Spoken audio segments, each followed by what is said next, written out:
The Republic of the Marshall Islands Registry is the world's leading quality registry, with both the youngest and greenest fleet.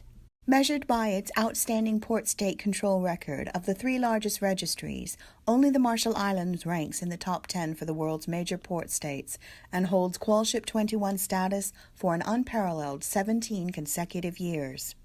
The most important asset to the registry is its customers. Full service and technical support are available from any of its 27 worldwide offices, 24 hours a day, 7 days a week. A world of service, a legacy of excellence. I'm Nicholas Bornois of Capital Inc., and I would like to welcome you to today's edition of our podcast series, Riding the Waves of a Lifetime.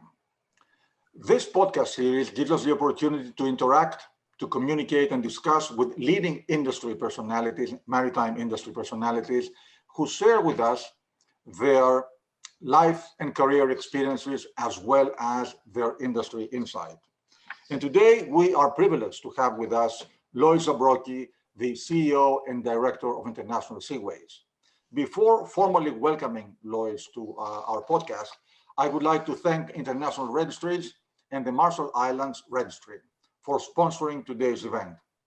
The Marshall Islands Registry is a leading quality registry in the world, surpassing 182 million gross tons, with about 5,000 ships registered at the end of June this year. And International Registries has a global network of 27 offices supporting the Marshall Islands Registry. So thank you very much for today's sponsorship of this podcast. And now I would like to welcome Lois with us. I would not go through her long CV, but I would like to take the opportunity to share a few highlights. And of course, I stand to be corrected by Lois. So Lois has an amazing career. She grew up in landlocked Charlotte, Iowa, as the youngest of 8 children. She graduated from the U.S. Merchant Marine Academy and also holds a third mate license, not mentioning the finance degree from Stern School of Business, or I think you attended the Harvard Business School for an executive seminar. Lois went to sea in 1991 with OMI, being the first and I think only woman on board at the time. She then joined the chartering department of Maritime Overseas Corporation, where again, she was the first female executive. Now, the Maritime Overseas Corporation evolved into the Overseas Shipholding Group, where Lois, over the years, held several C-level executive positions, culminating running OSG's International Flag Strategic Business Unit for over 10 years. And that unit essentially included all of OSG's non-Jones Act tanker business, or the deep sea business, and the LNG business. When OSG split into the Jones Act and the international flag business in 2016, Lois emerged as a natural leader and as the CEO who led International Seaways through a new period of success and transformation and growth. That period culminated with the acquisition of Diamond S Shipping, which closed a few days ago on July 16. And this combination creates the second largest US listed company by vessel count, with over 100 vessels and an enterprise value of about $2 billion. So again, welcome, Lois, and thank you for your time. I know that you are super busy, especially given this new acquisition. So let me start by asking you, you grew up in landlocked Iowa. So it is quite fitting to ask you, how did you develop an interest in shipping, and how did you ultimately get into this industry? Yeah, thank you, Nicholas. It's a privilege to be here, and I'm looking forward to spending a little time this afternoon. So, what I would say to that question is that I think for centuries, the call of the sea has promised an adventuresome life, particularly for young people coming out of what I would say was a hardscrabble upbringing. And, in this country, we're blessed with the Federal Academy system. And my brother was already at the Merchant Marine Academy, and he would come home with all these stories of all his international travel. And so I thought, oh wow, what an amazing opportunity, and it really has been. Quite interesting. So your brother was the first one who went into Yes, and believe it or not, he was actually accepted at West Point as well as Kings Point, but West Point was going to, I say, redshirt him for a year or send him to their preparatory school. And he thought, well, I don't want to waste a year. And off he went on his first plane ride to Kings Point Merchant Marine Academy on Long Island. And then he sent me the application and said, come on, let's go a couple of years later. Amazing and wonderful. So during your career, you have had several important positions. As I mentioned, besides being on the ship, as an executive, you've been in so many different, you've been across all areas of operations, chartering, commercial, management, overseeing fleet operations, and you've dealt with the whole range of product, crude, LNG, chemical tankers, and so on. And of course, as the CEO of International Seaways, you've dealt with everything right. Pertaining to the company. So including dealing with shareholders and investors. So can I ask you, during this long career, what are the few milestones that you consider as important? Reflecting on that, I think one of the first milestones, at OSG, at one point, I was running for the company an Aframax tanker pool that had maybe a dozen partners in it. And I turned and I asked our head of financial planning, I said, and this was in the go-go years, when the market was just incredible. And I said, well, how much revenue have we booked? And it was for the last 12 months, and it was $800 million. And I thought to myself, oh my goodness, that's quite amazing. And, we had a very small team that was, executing on our efforts. And when you look back and you think about, some of these moments, like in my career, and you say, wow, that was a moment where I really made me pause and think about the magnitude of the things that were happening. And then, I would say that, when we were integrating Stelmar into the company, so OSG bought Greek company Stelmar in 2005, and it was the first time that I was running an entire business unit. So the critical differentiator there is that you're handling the P&L. So you're handling more than just the revenue side. And I think that was a milestone for me, because you really very quickly come to appreciate the importance of your accounting team. And I had always appreciated, really, I think, commercial and operations, but you start to say, oh, the legal team and, the insurance expertise, all of this is so critical, in running a successful shipping company.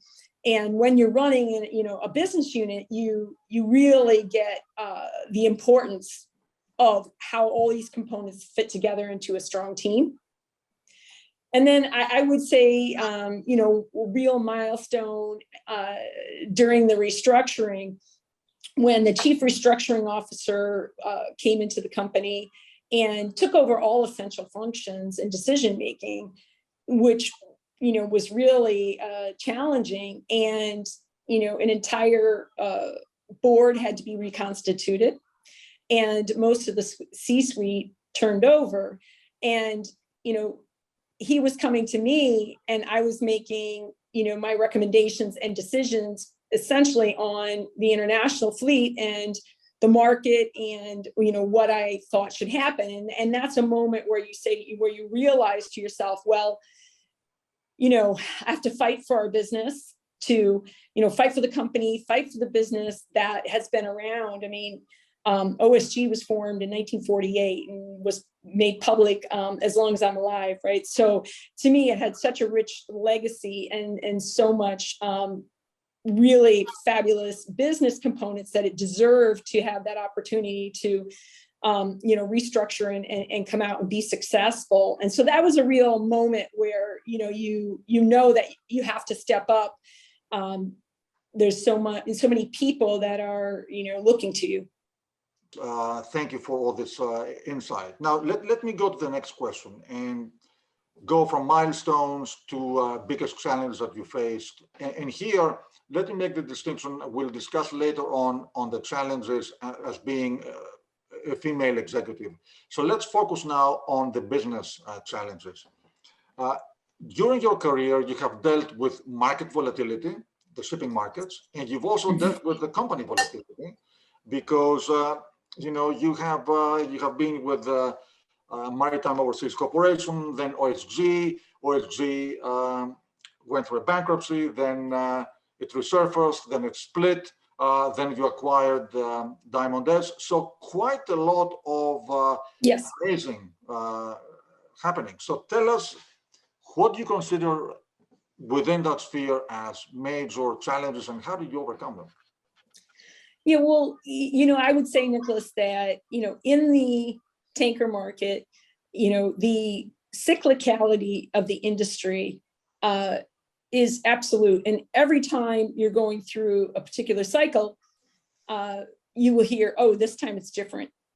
During the incredible market where China was, raising their standard of living and had joined the World Trade Organization. And, really, I look at, 2000 to 2008 as having been the strongest shipping cycle that I believe we'll ever see, only interrupted by 9/11. So, all of that was amazing. And when the bubble burst and the Great Recession was experienced, shipping actually hung on for about 6 months after, the financial markets imploded. However, the market went into a very, very difficult place, really until 2014, when it fundamentally started to recover dramatically. And so, you could, being at the company at that time and having lots of time charters, so we had fixed coverage, you could, and we had all our contracts were honored. However, it was very challenging because, you could see that it was going to be a long downturn, and yet it was, you cannot control the markets. You can only take your actions within the markets to make sure that the company will come out the other side. So, that was an extremely challenging and humbling period, when we went into reorganization. And I always say that when we reorganized and we came out in 2014, OSG reinstated all of our debt, and there was fresh equity raised, but we repaid, we did not take a haircut or a discount on any of our debt. And we had $3 left for the shareholders, the original shareholders, which really means that the company wasn't actually insolvent.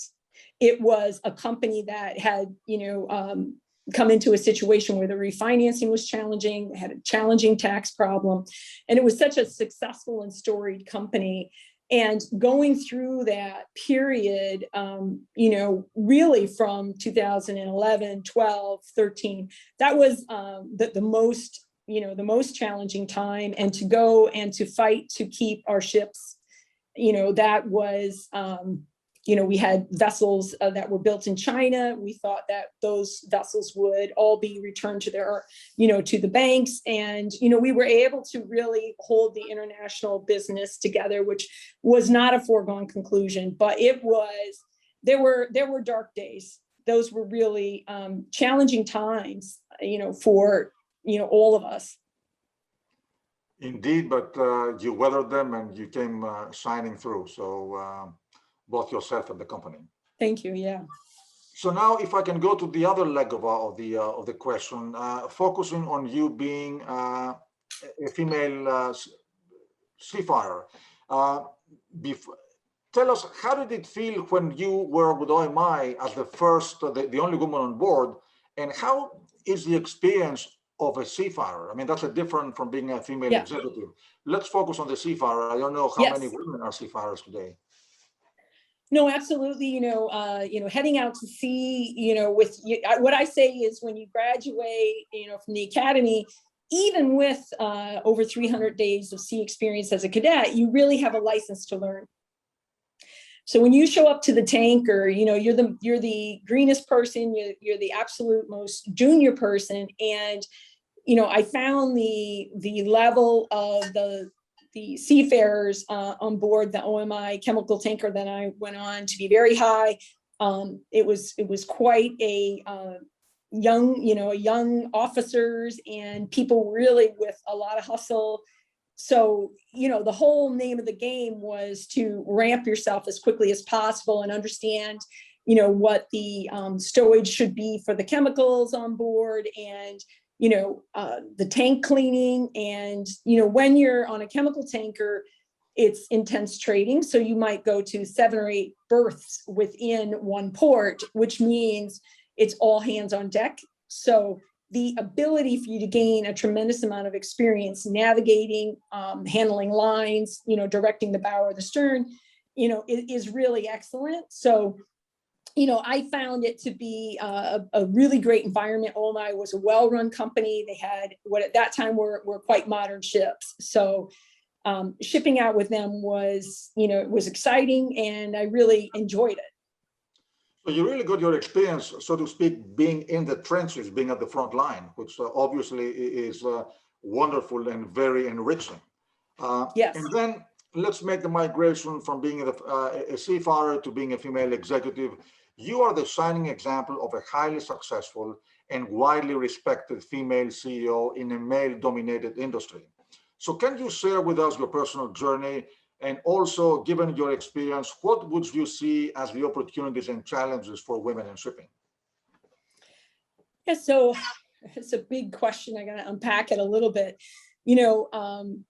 Coming from off the tankers, and then coming into MOC's offices and being on the chartering desk, the chartering job is a coveted job, within the companies. And, there were always things where, one of the guys on the desk used to say, well, you never did operations. And he had a degree from St. John's. And I said, dude, if after you go to sea and execute some cargo transfers, I'll do a demurrage claim for you. So, I found that, you sort of had to stick up for yourself. But I think that's the case, really for, everyone in a competitive industry like shipping. And I found that, if you were willing to work hard and learn your craft, everybody was, pretty welcoming. So, I think today, there is opportunity certainly for, American on the Jones Act vessels. Now, that's how I went to sea. That's very different. I think, as we run all international ships, we do have, 20 women that are, everything from engineers to assistant cooks, chief cooks, and all different roles. However, that's out of well over, before the merger, that was out of 1,000 complement. That's a very small number. So I think that, certainly in the Jones Act trade, the American flag vessels, there is, a real forward-thinking attitude, and, people are mostly just, concerned about competence and everyone learning.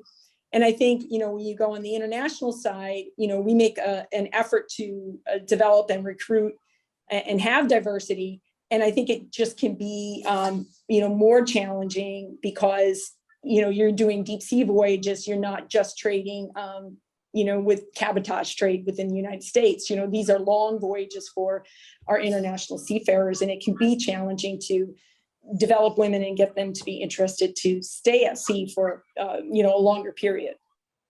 Very interesting. So you are highly visible in the industry, and as you and I were discussing just before starting, we have the opportunity to share into your industry insight when you are on various panels. But I really appreciate the fact that we had the opportunity now to share a little bit more on the personal side So thank you for all this wonderful insight.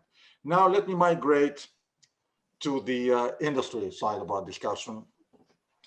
The pandemic has accelerated change in the industry and I guess in society, in our daily life. So how do you see the post-COVID shipping era compared to before? What do you see the major changes taking place? So, Nicholas, I think that this is still evolving. As we speak, we are not post-COVID. I wish that we were.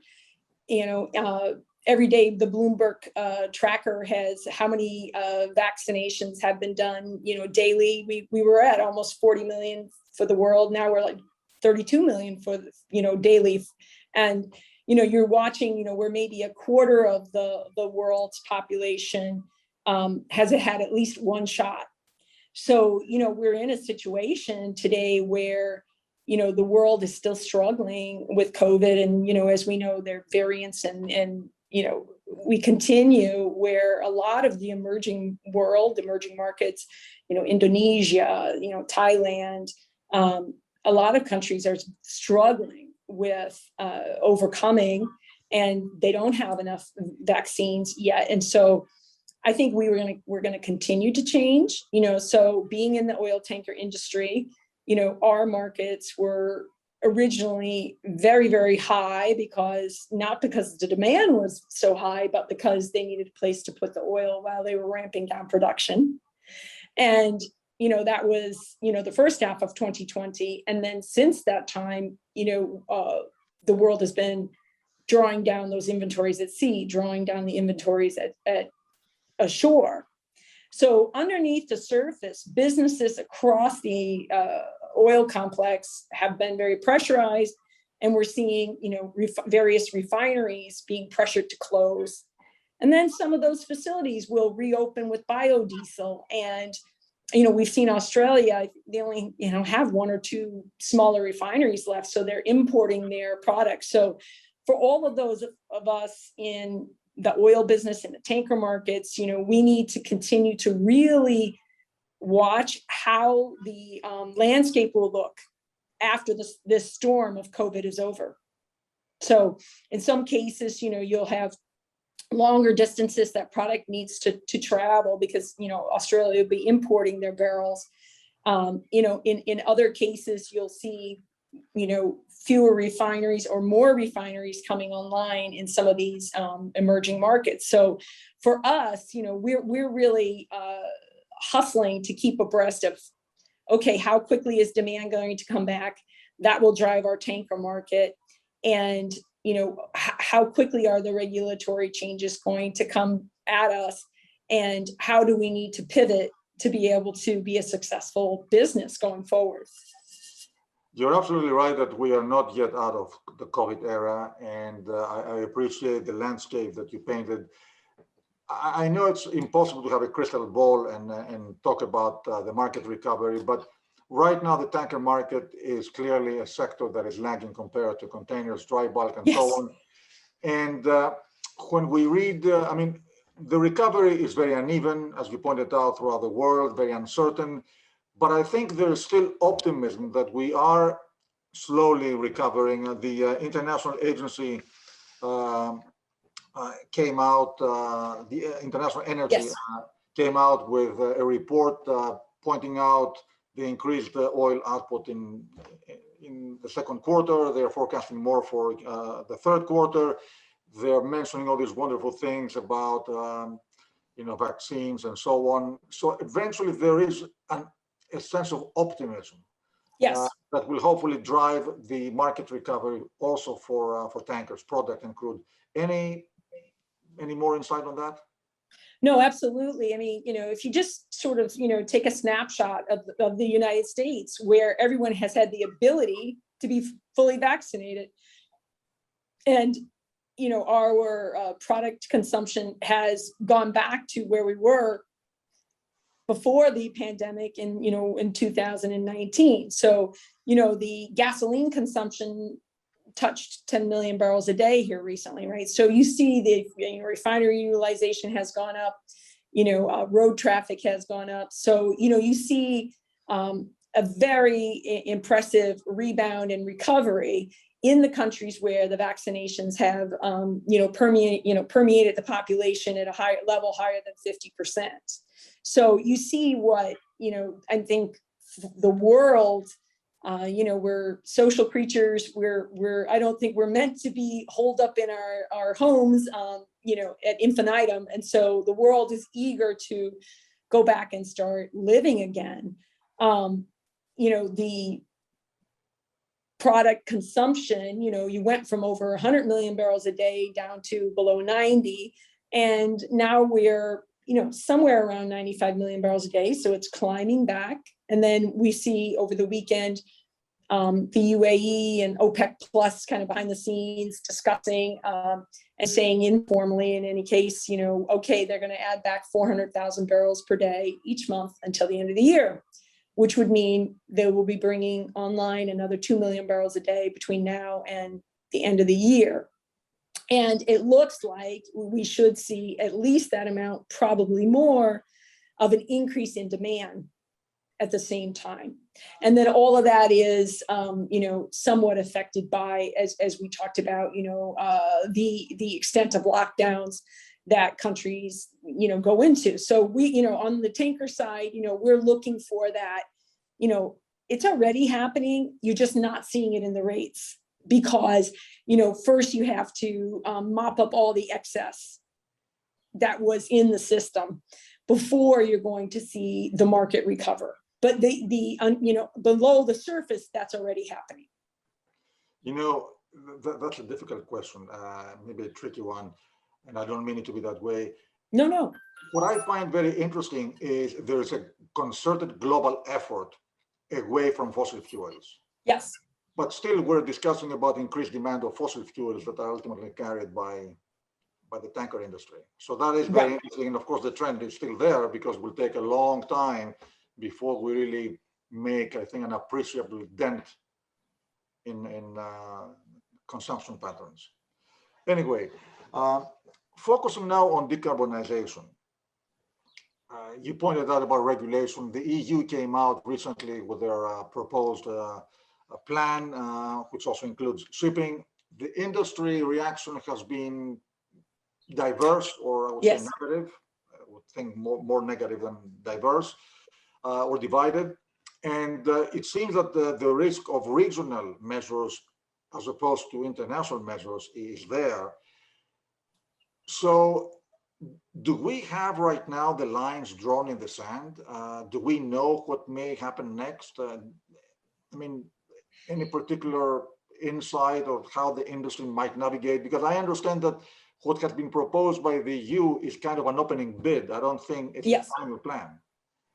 No, absolutely, Nicholas. And one of the things I, sort of harp on is, what we would love in shipping is for everything to be, when we, have to lower our sulfur to, 0.5, right? If you have an even playing field where the regulations affect everyone, this is ideal for a ship owner because you have a clearer road to, what do you need to do to make sure that you are able to be compliant or, exceed compliance. And that's something that, you can plan for your capital spend. So today, we have a wide open, field, and there are, some rules from IMO, and then the EU is making their decisions, and President Biden is, trying to weigh in. And so you see that the, many different organizations are trying to make progress, but it is definitely uneven. So for a ship owner, we have to make sure that we're following everything and paying attention to, where the regulations are coming from and how we can be affected, and to make sure that we're not behind the curve. And, it definitely is a time of very rapid change. And that whole, not just monitoring regulations, it's further than that. It's, understanding where the technology is and how developed things are, and what is a solution that's practicable today, and what is something that is still on the horizon, and then pivoting to be able to respond to that. Staying on that topic, what is here today, and keeping the eye on the horizon. International Seaways has ordered 3 dual fuel LNG VLCCs. So there is a debate out there as to whether the LNG is the ultimate fuel of the future, or an intermediate solution. What are your thoughts on that? Okay, so what we know, without a doubt, is that when these vessels are operating with LNG, which is the intention of Shell, with whom we have a 7-year charter, is for them to operate with LNG, and you're going to be 20 to 40% more efficient than the vessels, VLCCs, that are on the water today. You will have reduced your greenhouse emissions, your CO2. You are not at zero. However, this is the most technologically advanced engines that are available today that an owner can employ. So we look at it as those vessels will be delivering at the very end of 2022, early 2023, and they will already be a step change. It is not the final solution. However, there's well over 800 VLCCs in the world, and if these vessels come online and lower emissions, that makes more room for some of those much older ships to go ahead and retire, that are going to be more on that 40% less efficient part of the spectrum. So I don't believe that LNG will be the 2035 solution, but I definitely think it will be a very effective solution for a number of years.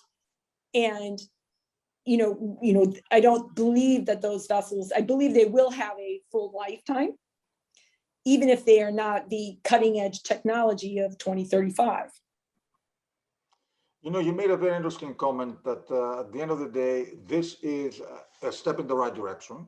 Yes. Definitely. And also, as I understand, it is the best option today.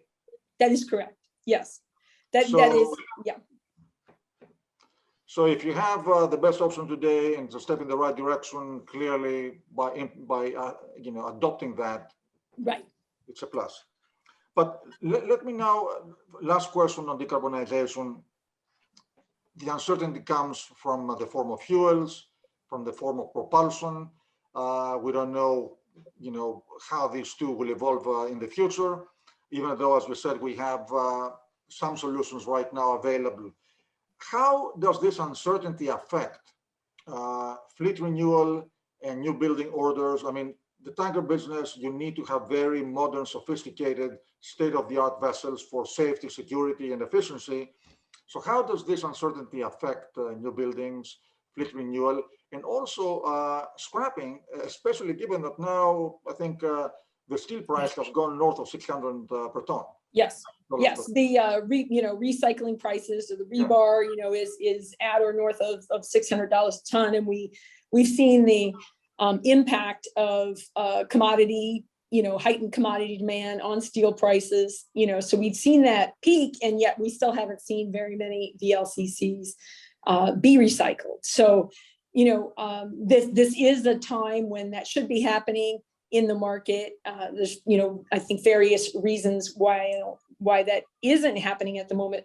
But when you look across the space, coal would be your most emitting commodity, and countries that have a huge amount of natural resources of coal are not reduced. There's still new coal plants being built in the world, right? So I think the whole world is turning quickly, and yet in order to meet the energy needs of the world, there's still a demand for various energy sources across the spectrum. So, Lois, we also mentioned before about technology as being one of the transforming factors. If you can share with us what you have seen as the most compelling or transforming change so far, and what do you see looking ahead in terms of technology and its impact and adoption in shipping? Well, I think the battery technology is, not yet adapted for for us to do deep sea shipping. But, when you look at the amount of automation and, battery technology for short sea moves, I think that's been very innovative. You're seeing a lot being done on methanol, as a fuel. You hear a lot of talk about ammonia, so I think it's going to be a multifaceted solution. And so in some ways it takes, I'm going to speak specifically about the market I know, which is the tanker market, away a bit from being so heavily commoditized. For us with our Shell project, I think that it was very important for Shell to move swiftly. They had secured berths at, a top, at Daewoo, top Korean yard, and they wanted to strategically build 10 vessels. And so they worked with partners where they had an established relationship, terms and conditions, and, had been able to find success over the years. And so it takes tankers away from being completely commoditized and back into a situation, where you are better off working with partners so that you can make sure you're combining some of their, the technological vision of Shell and the fact that they have a lot of LNG resources with a company like ourselves that knows how to build ships, and you bring that together. And so that's one of the things that we're starting to see. It's not going to be one size for everyone, one size fits all. I don't believe that that's the solutions that will come to play. Absolutely. So let me now move forward to the next topic, finance. Shipping is a capital-intensive industry, and the financing landscape for shipping has changed quite a lot over the years. Now, you and Jeff Pribor, you run a very tight ship on the finance end with the eye on capital allocation, return on investment, and you have implemented a number of very innovative financing solutions over time.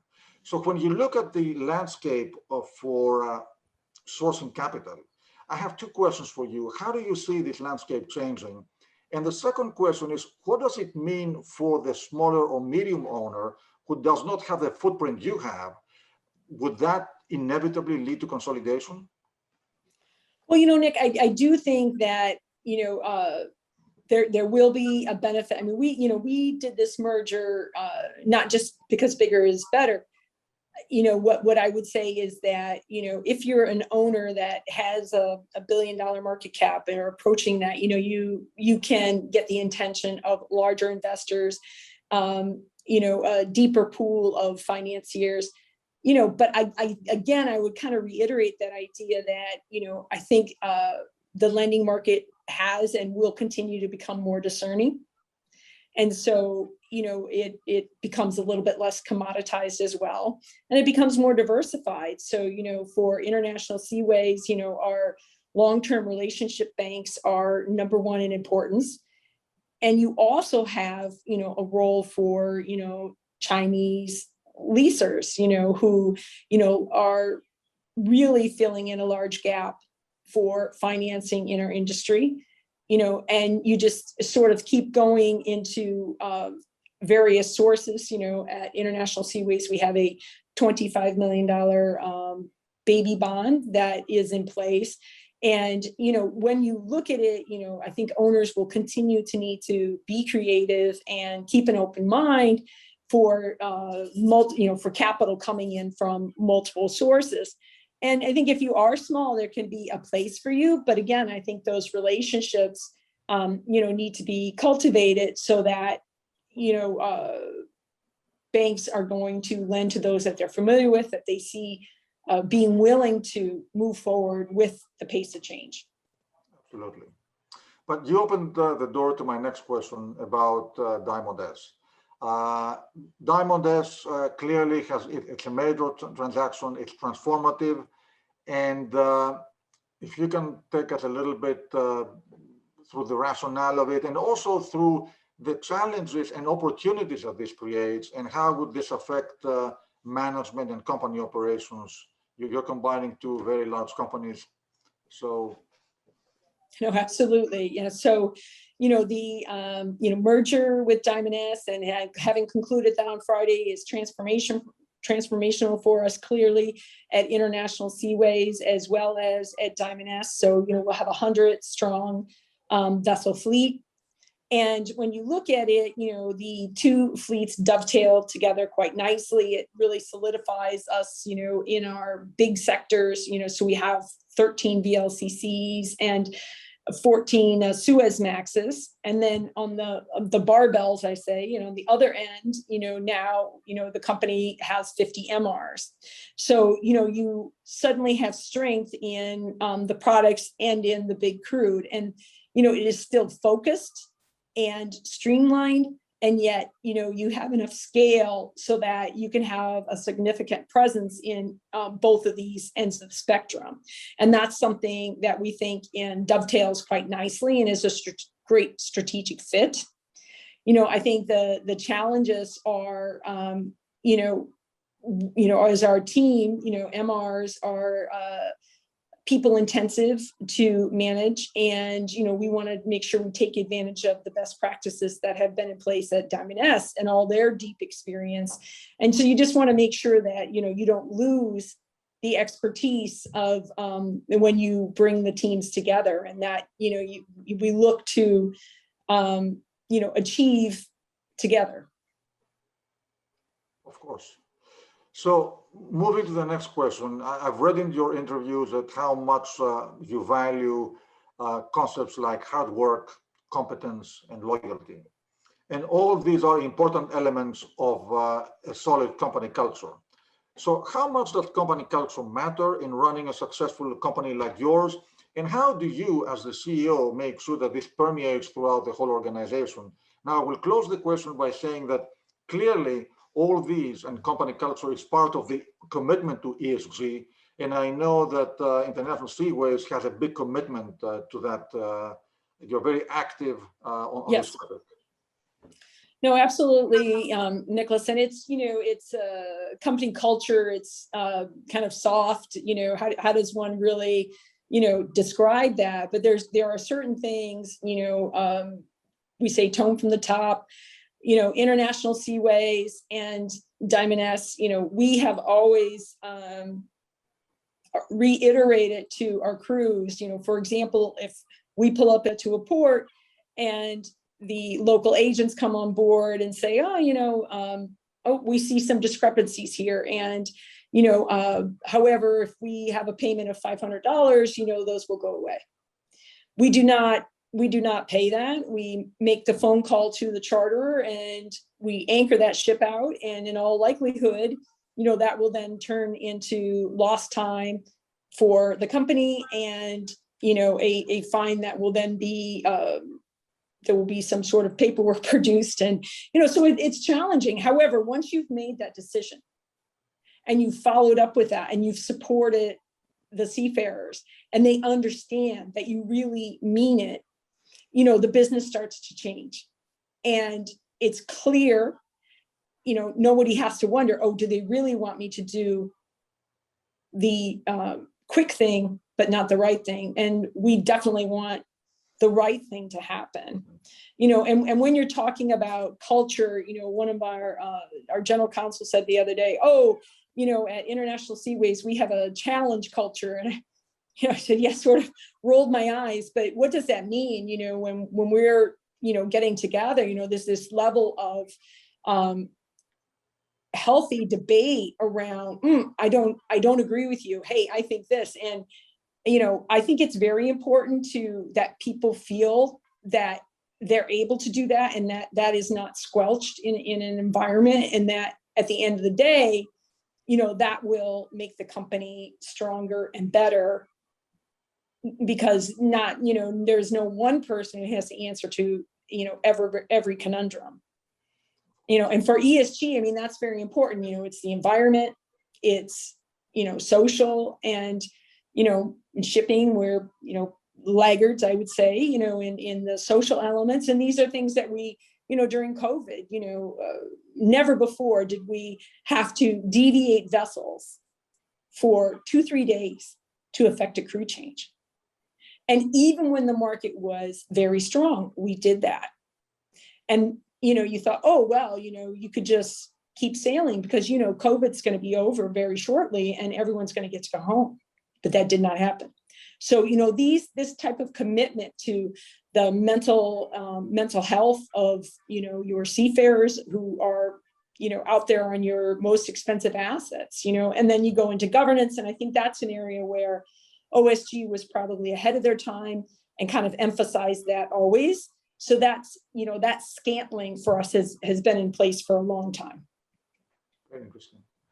So we're coming closer to the end of our podcast. I have just a few more questions for you, but let me ask, as the CEO of a global shipping company, maybe not now, but under normal times, you have always been on the move 24/7, Yes.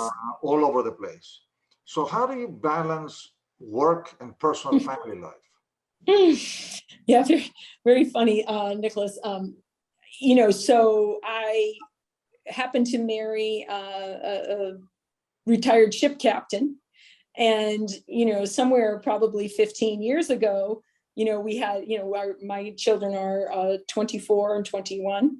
And we had a conversation and, he's more mature than me. And I said, listen, he's been home and raised the kids. And that has left me able to, be face forward into international shipping. And I think that over the years at different times, depending upon where you are in your career, it may be more work and less family. And then at other times it's more family and less work. And I think especially post-pandemic, we're going to see a lot of, changes on this front. And, when we had our staff, closing the books from home all during, the last year and a half, I am quite confident that, some of our, parents of young children were, with their kids for a couple hours in the day and then working till 2 a.m, and they were able to do that effectively. And I think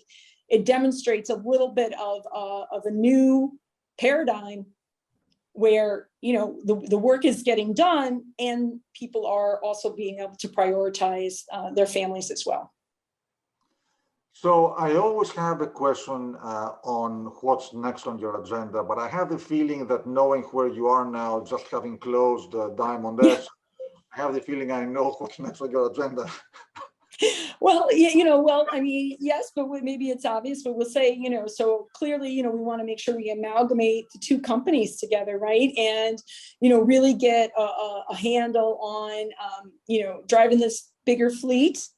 And then, there's no time to take your eyes off of the horizon with the amount of change that's coming at us. So that will be a continued focus for International Seaways. Of course. I should have also mentioned earlier on that you are the third female executive to receive the Commodore presentation from the Connecticut Maritime Association. So now coming to the last question, after building a successful career and reflecting back, is there any advice you would give to a younger self, or is there something you would have done differently? I'm sure, Nicholas, there's so many things. And I think, one thing is, I think it will be very unusual for someone to, have the at least this much of my career largely with one company. And I would say that, I was trying to work at one company, but it's probably changed about 10 times and, over the years. And so I think that, young people today coming into the business or whatever they're doing, they're going to have multiple careers, and that, that's okay. It's really something that's probably exciting for young people, that they're going to be able to reinvent themselves so many times.